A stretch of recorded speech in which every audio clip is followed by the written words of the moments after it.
Albert, what are you going to do if you can't understand the person you're talking to? Sorry, what? What are you going to do if you cannot understand the person you are talking to?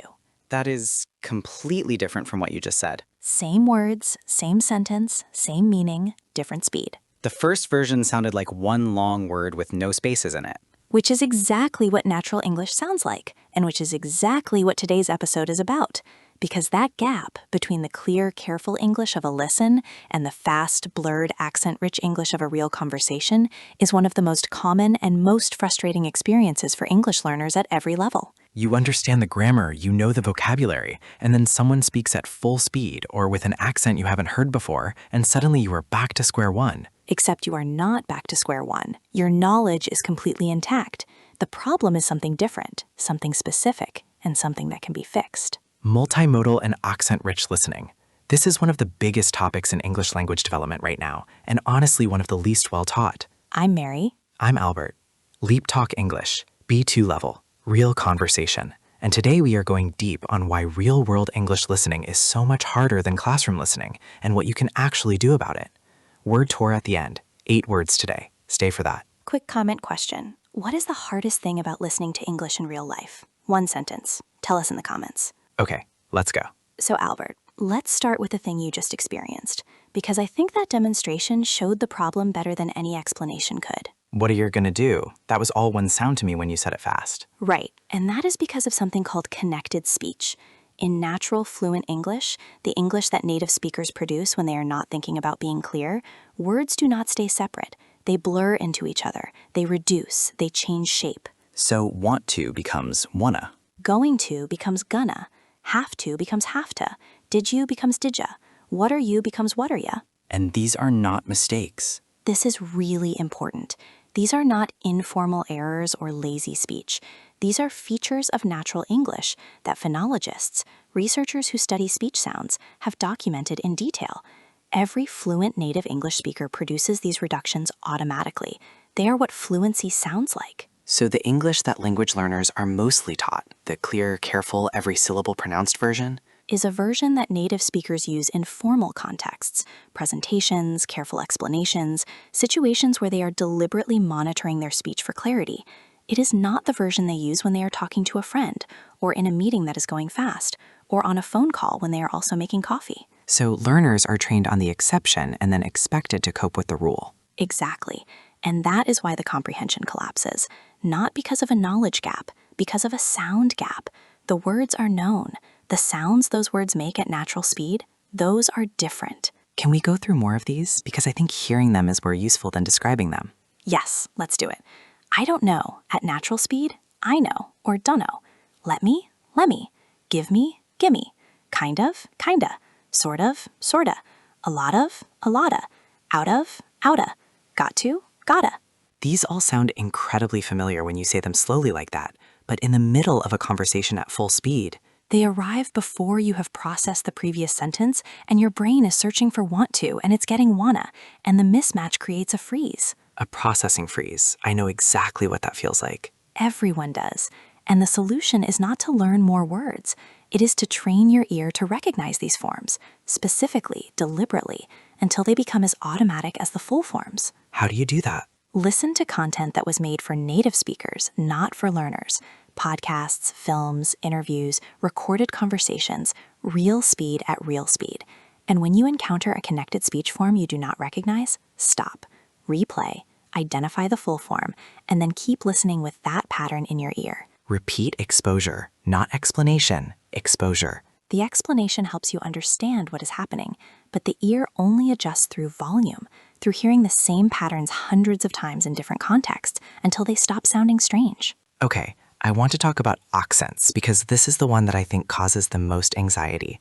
People feel like, I have worked so hard and then someone speaks with an accent I haven't heard before and I understand nothing. And the anxiety makes it worse, doesn't it? The moment you feel that freeze, I don't understand this person, the stress goes up and the comprehension goes down. Which is the worst possible feedback loop. So first, let's establish something important. There is no standard English. There is no single correct way that English sounds. English is spoken natively by hundreds of millions of people across dozens of countries and regions, and every single one of those regions has its own accent, its own phonological character, its own rhythm and music. And most language learners are trained on one accent, maybe two. Usually received pronunciation, the accent you hear on the BBC, or General American, the accent you hear on American network television, both of which are real accents, both of which are genuinely used, and both of which represent a fairly small portion of the actual English-speaking world. So when you encounter an Australian accent for the first time, or a Scottish accent, or a Nigerian accent, or a Singaporean accent, the words are the same, the grammar is the same, but the sounds are different enough that the recognition fails. Your brain is pattern matching against the accents you know, and the patterns are not landing. So what is the solution? Just listen to more accents? Yes, but not randomly, systematically. Choose one unfamiliar accent.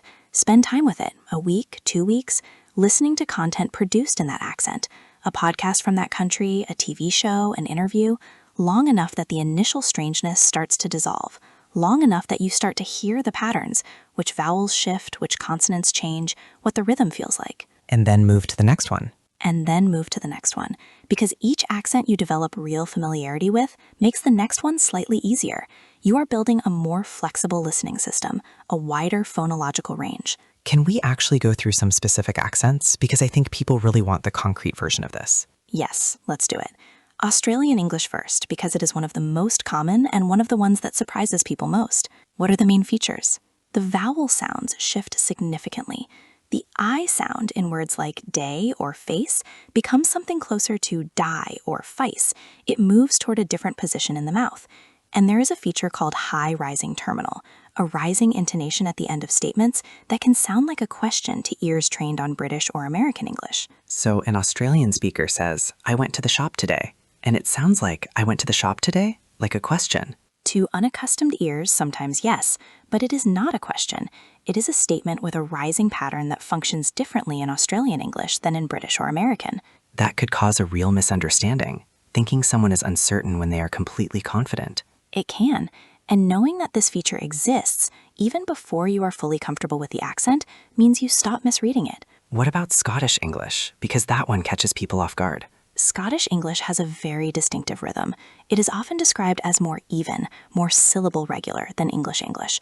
The R sounds are pronounced more consistently, what linguists call rhotic, where in many English accents the R after a vowel disappears.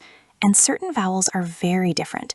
The word house in some Scottish accents sounds close to hoose. And Indian English, because this is one of the most widely spoken varieties in international professional environments. Indian English has enormous internal variety, first of all. There are many regional varieties within India. But broadly, syllables tend to be more evenly stressed.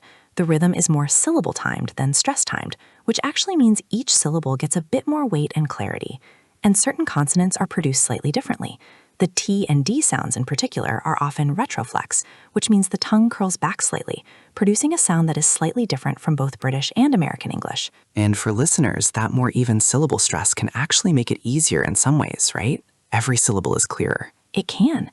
The initial unfamiliarity is real, but once your ear adjusts, Indian English is often very clear to follow precisely because the syllables are not reduced and blurred, the way they are in rapid British or American speech. Nigerian English, because I know this is one a lot of professional English speakers encounter. Nigerian English is rich and linguistically fascinating.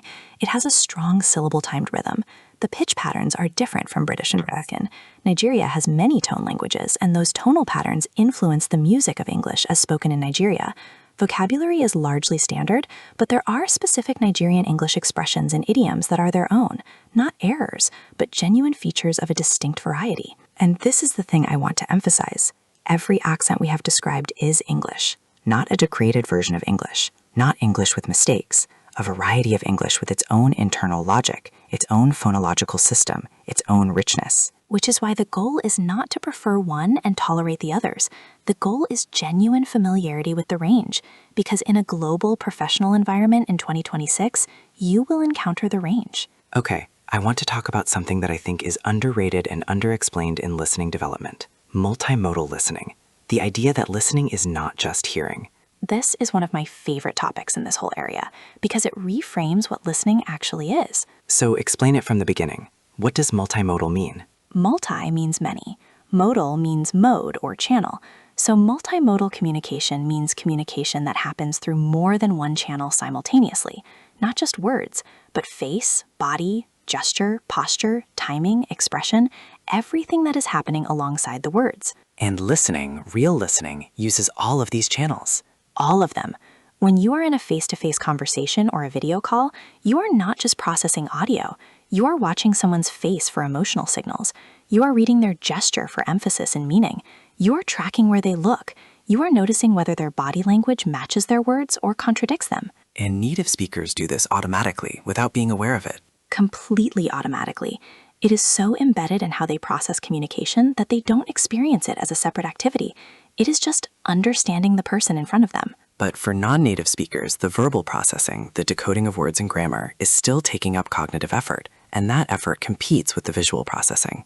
And what often happens is that the visual channel gets deprioritized. The learner focuses on the audio because they feel like that is where the language is, and they miss everything the face and body are adding. Which can lead to a completely different understanding of what just happened. Yes, the words said one thing and the face said something else, and the face was telling you the truth, but you were only listening to the words. Can you give me a concrete example? Okay, your manager says, "That's an interesting idea."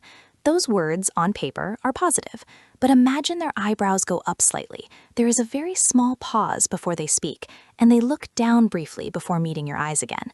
Those signals, eyebrows, pause, gaze, are communicating doubt, discomfort, or polite skepticism. The words are positive, the face is not, and the real message is in the face. And if you only process the words? You leave thinking your manager liked the idea, and you might be surprised later when it goes nowhere. So how do you develop multimodal listening? Because you can't practice this from a podcast. No, you need visual input. Film and video are the starting point, but with deliberate attention to the visual channel, not just the audio. Watch a scene, then watch it again with the sound off. Try to understand what is happening purely from face and body and gesture, then watch it again with both. See what the visual added that the audio alone did not give you. That is actually a really specific exercise. I've never heard it described that way before. It builds the two channels separately so that each is strong.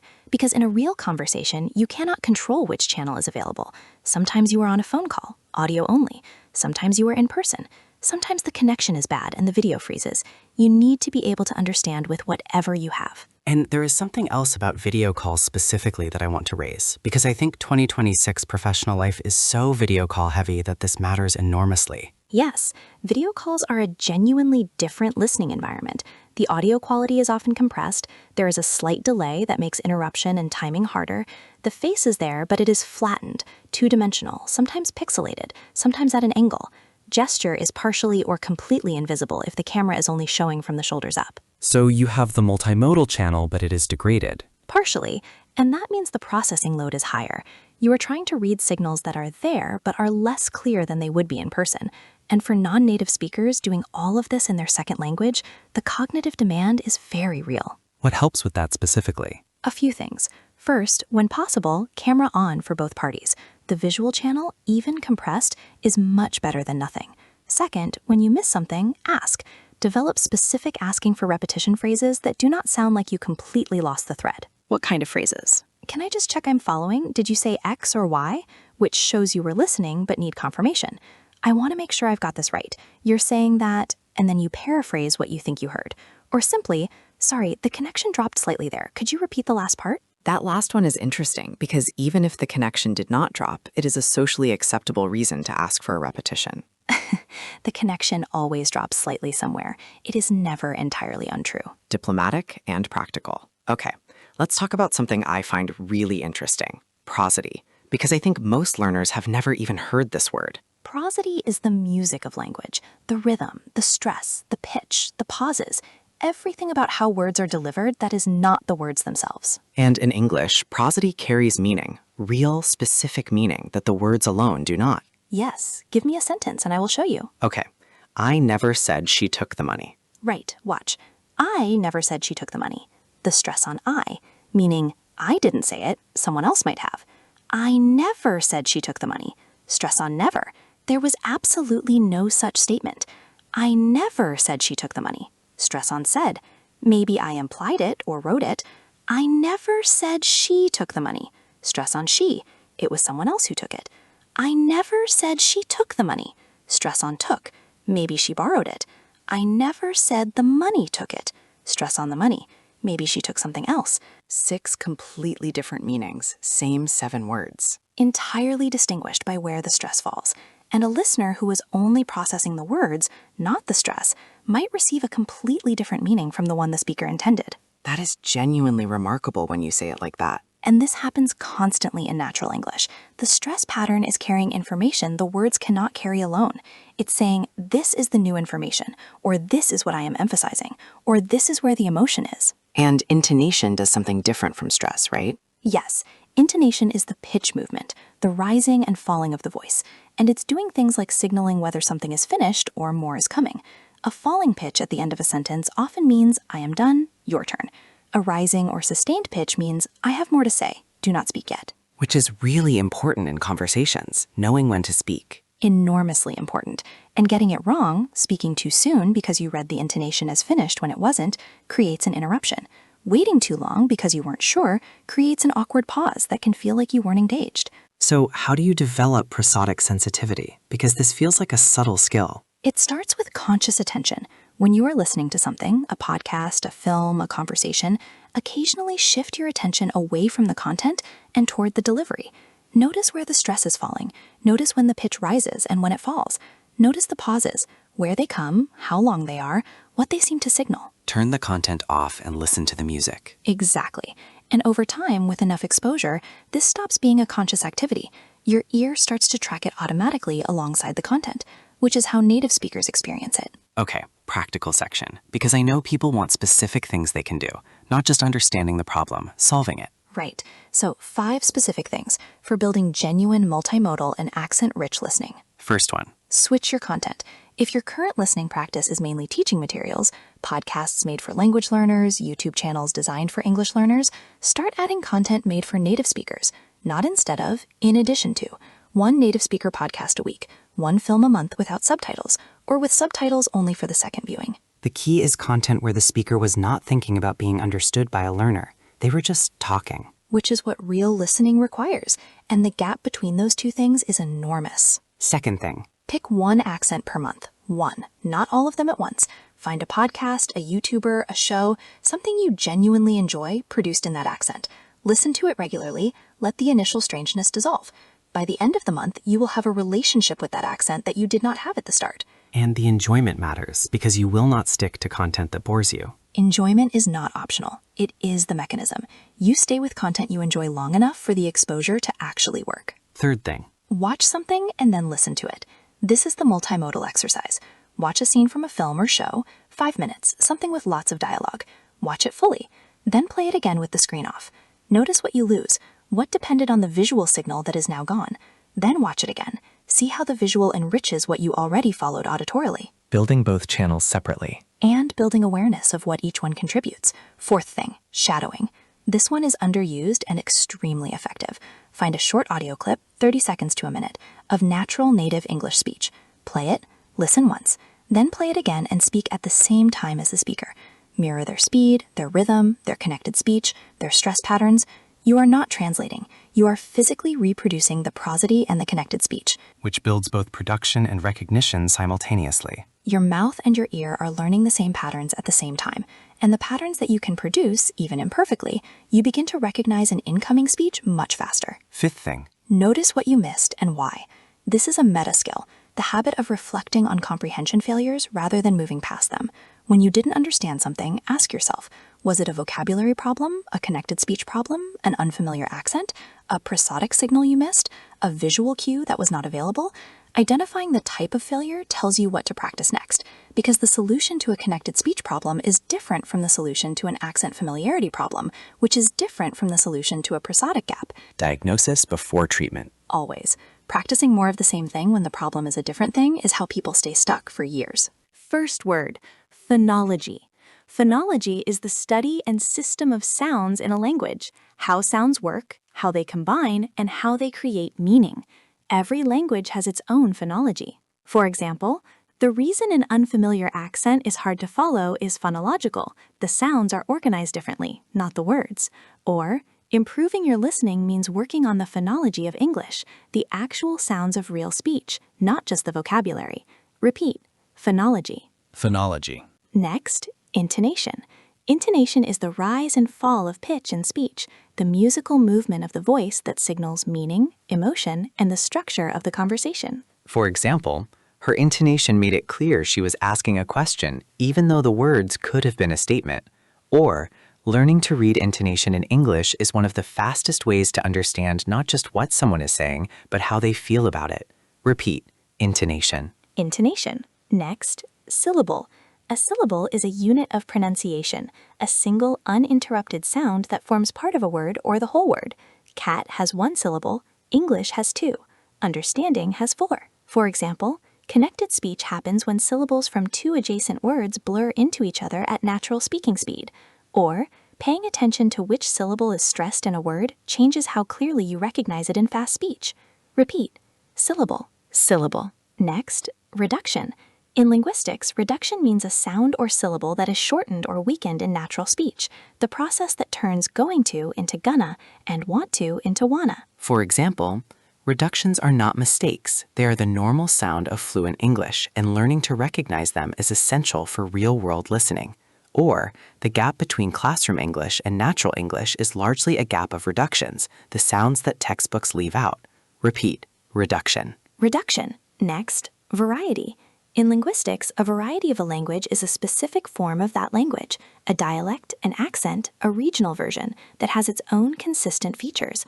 All varieties of English are valid forms of English. For example, Nigerian English is not broken English. It is a variety of English with its own phonological system and its own richness.